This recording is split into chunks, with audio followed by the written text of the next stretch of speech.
இன்று அவருடைய சத்தம். எழுதியவர் சகோதரர் சகரியா பூனன் அவர்கள். நாள் ஜனவரி 19. திராணிக்கு மேல் நாம் சோதிக்கப்படுவதில்லை.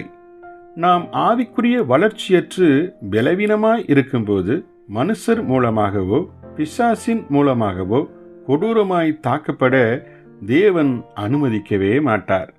நம் வாழ்க்கையில் தேவன் வைத்திருக்கும் நோக்கத்தின் மேல் நமக்கு விருப்பம் இல்லை என்பதை தேவன் காணும்போது நம் ஜீவியத்தில் நாம் மிக எளிதான பாதை செல்லவும் அனுமதித்து விட்டுவிடுவார். இதன் விளைவாய் நாம் தான் நித்தியத்தில் பேரிழப்பை தழுவி நிற்போம். ஏனெனில் தாங்கிக் கொள்ள முடியும் என்ற பக்குவ நிலை அடைந்தவர்கள் மிகவும் சிலரே. இவ்வித ஆவிக்குரிய முதிர்ச்சியை அடைவதற்கு மிகச் சிலர்தான் விருப்பம் கொண்டிருக்கிறார்கள்.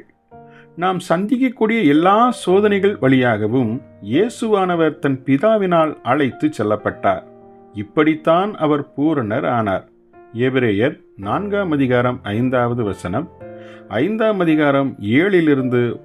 வரை உள்ள வசனங்கள்.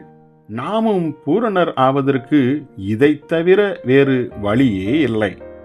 நாம் திராணிக்கு மேலாக சோதிக்கப்படவோ அல்லது பரீட்சிக்கப்படவோ தேவன் ஒருபோதும் அனுமதிக்க மாட்டார் என்ற சத்தியமே நம் வாழ்க்கையின் எல்லா நேரங்களிலும் நாம் ஜெய ஜீவியம் செய்திட முடியும் என்ற நம்பிக்கைக்கு காரணமாய் இருக்கிறது.